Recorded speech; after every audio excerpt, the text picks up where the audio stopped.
എന്താണോ അല്ലാത്തത് അതാണ് ശിവൻ എന്ന് പറയുന്ന നിർവാണ ശതകത്തിന്റെ അംശം എന്ന് പറയുന്നത്.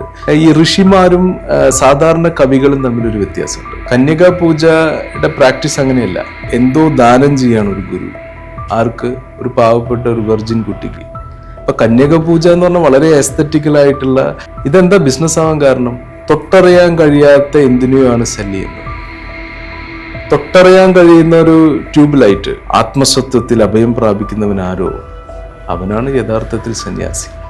അല്ലാതെ ഒരു ആശ്രമ സിസ്റ്റത്തിൽ നിന്ന് ചാരിറ്റി ചെയ്യലല്ല. ഇവരാരാണ് ചാരിറ്റി ചെയ്യാനായിട്ട്? Spirituality is A journey of a loner. കുടുംബം എന്ന ആശയം സൊസൈറ്റിയുടെ ആവശ്യമാണ്. അത് വേണ്ടെന്നുള്ളൊരു ചോയ്സ് ഉള്ള ഒരാളാണ് ഞാൻ. I don't want it. ഒറ്റ ഞാൻ എന്തിനാ കുടുംബം? എന്താണ് കുടുംബം? കുടുംബം സൊസൈറ്റിയുടെ ഒരു നീഡാണ്. എന്തിനാണ് ആവശ്യമില്ലാതെ പരിപാലിച്ചതിന് ഒരു അറ്റാച്ച്മെന്റ്? നമ്മളെ ചെറുപ്പകാലം അത്രയും നമ്മൾ നോക്കി, അവരുടെ വാർദ്ധക്യത്തിൽ അവരാരും നോക്കിയില്ലെങ്കിലും you will grow. Nature know how to make you grow. ഈ കർമ്മ ന്യൂസിന്റെ CEO ഒരു ബിസിനസ് സൈഡാണ്. അതെ. അതിനപ്പുറത്ത് താങ്കൾക്കൊരു ആത്മീയ പശ്ചാത്തലമുണ്ട്. നമ്മൾ ഈ ഷൂട്ടിന് മുമ്പ് സംസാരിച്ചപ്പോൾ നമ്മൾ സ്പിരിച്വാലിറ്റി എന്താണ്, പിയ സോംദേവിന്റെ ആസ്പെക്റ്റിൽ ഒരു സ്പിരിച്വാലിറ്റിക്ക് ഒരു ഡെഫിനിഷൻ എങ്ങനെ കൊടുക്കാൻ പറ്റും? സ്പിരിച്വാലിറ്റി എന്നെ സംബന്ധിച്ചിടത്തോളം എൻ്റെ അസ്തിത്വത്തെ അറിയുകയും ആ അസ്തിത്വത്തിൽ അനശ്വരമായ ഒരു തലമുണ്ടെന്നും ആ തലത്തിൽ നിന്നുകൊണ്ട് ജീവിതത്തെ അറിയുകയും ചെയ്യുന്ന ഒരു വഴി മാത്രമാണ്. പക്ഷെ ഞാൻ ഈ വഴിയിലേക്ക് എത്തിയത് വളരെ സാഹസികമായിട്ടുള്ള ആത്മീയ യാത്രകളിലൂടെയായിട്ടാണ്. Even I went for sanyas also. 2-3 ആഴ്ചയോ എനിക്ക് അവിടെ നിൽക്കാൻ പറ്റുള്ളൂ. എങ്കിൽ കൂടി ഞാൻ ആ അറ്റംപ്റ്റുകളൊക്കെ ചെയ്ത ഒരാളാണ് എൻ്റെ ജീവിതത്തിൽ.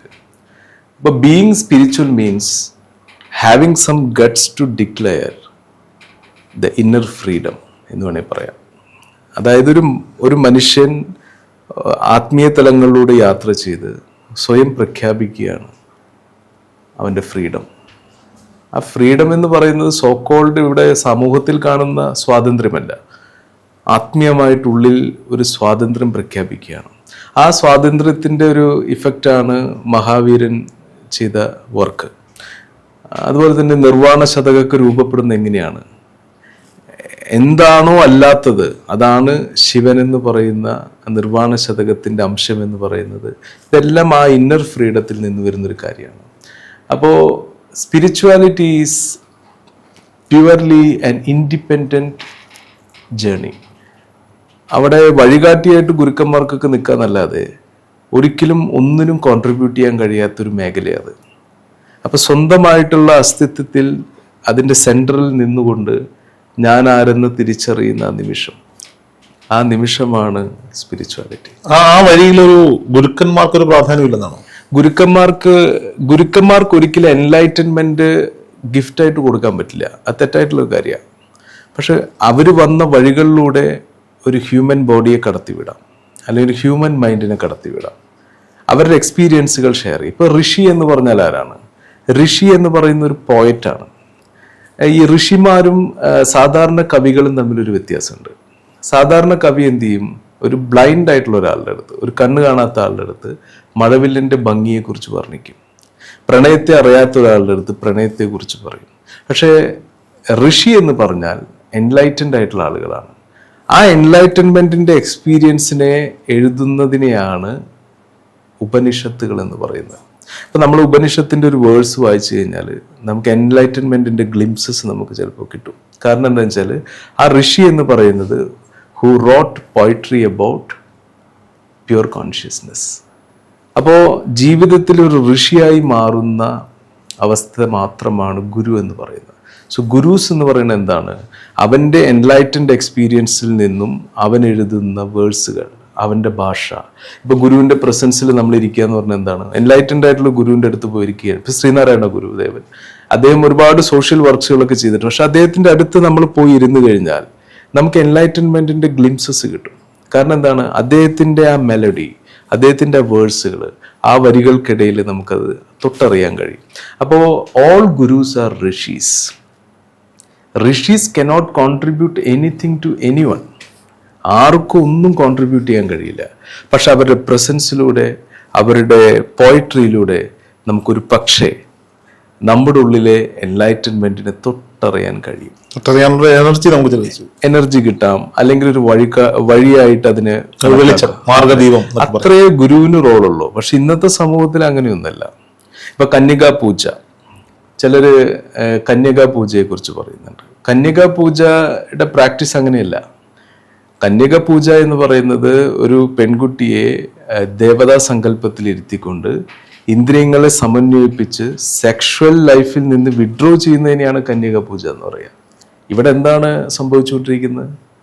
സെൻഷ്വൽ ആയിട്ടുള്ള കാര്യങ്ങൾ ചെയ്തുകൊണ്ട് എന്തോ ദാനം ചെയ്യാണ് ഒരു ഗുരു. ആർക്ക്? ഒരു പാവപ്പെട്ട ഒരു വെർജിൻ കുട്ടിക്ക്. ഇപ്പൊ കന്യക പൂജ എന്ന് പറഞ്ഞാൽ വളരെ എസ്തറ്റിക്കലായിട്ടുള്ള ചെമ്പകത്തളികയിൽ വളരെ ഭംഗിയുള്ള ഒരു പെൺകുട്ടി ഇരിക്കുകയും അതിനെ ദേവി സങ്കല്പത്തിൽ കൊണ്ടുവരികയും അതിൻ്റെ സ്ത്രീ ശക്തി, അതായത് മായാശക്തിയെ ആ ബോഡിയിൽ കൺസീവ് ചെയ്യുകയും അവൾ അമ്മയായി കാണുകയും അതിൽ നിന്ന് സെൻഷ്വൽ ആയിട്ടുള്ള എല്ലാ ടെൻഡൻസികളിൽ നിന്നും ശരീരം വിഡ്രോ ചെയ്യുന്ന ആ പ്രോസസ്സിനെ മിസ്യൂസ് ചെയ്തിട്ടുള്ള കുറേ താടിക്കാരാണ്, കാഷായ വസ്ത്രധാരികളാണ് ഇന്ന് സമൂഹത്തിലുള്ളത്. അപ്പം എന്താണ് കന്യക പൂജ എന്ന് പറഞ്ഞാൽ? Not sex, it's withdrawal from the sex. So you can transmute that energy into the spiritual journey. ഇങ്ങനെ പഠിപ്പിക്കുന്നതിന് പകരം വളരെ മിസ്റ്റീരിയസ് ആയിട്ടുള്ള എന്തോ ഉണ്ടെന്ന് കരുതുകയും ആ മിസ്റ്റീരിയസ് തലങ്ങളിലേക്ക് ഈ പാവപ്പെട്ട എൻക്വയറി ചെയ്യുന്ന ആളുകൾ, എൻക്വയറി എന്ന് പറഞ്ഞാൽ എന്താണ്? ഞാൻ എൻലൈറ്റൻമെന്റ് എന്ന ഏതോ ഒരു ഗ്ലിംസിനെ എവിടെയോ തൊട്ടറിഞ്ഞിട്ടുള്ള മനുഷ്യർ അത് അന്വേഷിച്ച് നടക്കും. അത്രയും ഇന്നോസെൻ്റ് ആയിട്ടുള്ള ആളുകൾക്ക് മാത്രമേ അത് അന്വേഷിക്കാൻ പറ്റുള്ളൂ. ആ അന്വേഷിക്കുന്ന സീക്കേഴ്സിനെ ഉപയോഗിക്കുന്ന എക്സ്പ്ലോയിറ്റേറ്റീവ് സിസ്റ്റമാണ് ഇപ്പോൾ ഇവിടെ നടന്നുകൊണ്ടിരിക്കുന്നത്. മറ്റൊരു ഫാക്ടർ എന്ന് പറഞ്ഞാൽ ആശ്രമം. എന്താണ് ആശ്രമം? ഒരു ആശ്രമങ്ങളും ഈ ലോകത്ത് പാടില്ല. ആശ്രമ മീൻസ് ശ്രമമില്ലാത്ത അവസ്ഥ. ഇതാണ് ആശ്രം. ആശ്രം എന്ന സ്റ്റേറ്റിൽ നമ്മൾ ഇരുന്ന് കഴിഞ്ഞാൽ, സ്ഥായിയായി ഇരുന്ന് കഴിഞ്ഞാൽ ഈ പ്രപഞ്ചത്തിൻ്റെ ആത്മസത്യങ്ങളെക്കുറിച്ച് നമുക്കറിയാൻ കഴിയും. ഇത് അതിന് പകരം ഒരു ആശ്രമം കിട്ടുന്നു, നിർബന്ധിതമായ yoga system, discipline, school. It is absolutely absurd. So ഒരു വ്യക്തിയുടെ ആശ്രമ അവസ്ഥ എന്ന് പറയുന്നത് ശരീരം മനസ്സും സ്ഥായിയായി പൂർണ്ണ വിശ്രമത്തിലിരിക്കുന്ന നിമിഷത്തിൽ അവൻ്റെ സിരകളിൽ ഒഴുകുന്ന അസ്തിത്വത്തെ അവന് തിരിച്ചറിയാൻ കഴിയും. പഞ്ചനക്ഷത്ര ഹോട്ടലുകളെ വെല്ലുന്ന സംവിധാനങ്ങളുള്ള ആശ്രമങ്ങളുള്ള നാട്ടിലിരുന്നുകൊണ്ടാണ് നമ്മളിത് പറയുന്നത്. അതൊന്നും ആശ്രമമല്ലല്ലോ, ദാറ്റ് ഈസ് പ്യുവർലി ബിസിനസ്. ഇതെന്താ ബിസിനസ് ആവാൻ കാരണം? തൊട്ടറിയാൻ കഴിയാത്ത എന്തിനെയാണ് സെല് ചെയ്യുന്നത്. തൊട്ടറിയാൻ കഴിയുന്ന ഒരു ട്യൂബ് ലൈറ്റ്, തൊട്ടറിയാൻ കഴിയുന്ന ഒരു പെൻസിൽ, പെൻ, ഇതൊക്കെ നമുക്ക് വിലയിരുത്താൻ പറ്റും. തൊട്ടറിയാൻ കഴിയാത്ത ഒന്നാണിത്, പക്ഷെ അത് ഫീലിങ്സുകളെയും ഇമോഷനുകളെയും കണക്ട് ചെയ്തു പോകുന്ന ഒന്നാണ്. അതായത് വളരെ സിമ്പിളായി തന്ത്രം. ഇപ്പൊ സപ്പോസ് ഡിപ്രഷൻ എന്ന വേർഡ് എടുക്കുക. ഒരു മനുഷ്യന് ഡിപ്രഷൻ ഉണ്ടാകും എന്നൊരു ഉത്തരം ആദ്യം തന്നെ ഇവർ ഇൻജക്ട് ചെയ്യും മനസ്സിൽ. അപ്പൊ എനിക്ക് ഓൾറെഡി ഒരു ഉത്തരം കിട്ടി, ഡിപ്രഷൻ. ശരിക്കും അത് എക്സിസ്റ്റ് ചെയ്യില്ല. അപ്പൊ ഞാൻ അതിൽ നിന്നൊരു ക്വസ്റ്റ്യൻ ഉണ്ടാക്കുകയാണ്, വാട്ട് ഈസ് ഡിപ്രഷൻ? അപ്പൊ വാട്ട് ഈസ് ഡിപ്രഷൻ എന്ന് പറഞ്ഞ ക്വസ്റ്റ്യൻ ഉണ്ടാക്കിയാൽ ആ ഉത്തരം തന്ന ആളിലേക്ക് ഞാൻ എത്തണമല്ലോ. അതുപോലെ ഒരു കൂട്ടം ഗുരുപരമ്പര എന്ന് പറയുന്ന ഫേക്ക് ആയിട്ടുള്ള ആളുകൾ നിങ്ങൾക്ക് നിങ്ങളുടെ ജീവിതത്തിന് അർത്ഥം ഉണ്ടാകണമെന്നും ആ അർത്ഥം തേടിയുള്ള യാത്രയാണ് സ്പിരിച്വാലിറ്റി എന്നൊക്കെ പറഞ്ഞ് എന്ത് ചെയ്തു, കുറെ ഉത്തരങ്ങൾ മനസ്സിൽ കൊടുത്തു. ആ ഉത്തരങ്ങളിൽ നിന്ന് എന്തുണ്ടായി? ചോദ്യങ്ങളുണ്ടായി.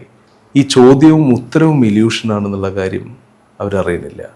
ഒരിക്കലും ഉത്തരം കിട്ടാത്ത ചോദ്യങ്ങൾ, ഒരിക്കലും ഉത്തരമില്ലാത്ത ചോദ്യങ്ങൾ, ഇത്തരത്തിൽ പല രീതിയിലും മനസ്സിനെ മാനിപ്പുലേറ്റ് ചെയ്തുകൊണ്ട് ഇന്ന് വലിയൊരു കൾട്ട് സിസ്റ്റമാണ് സ്പിരിച്വാലിറ്റിയുടെ പേരിൽ നടക്കുന്നത്.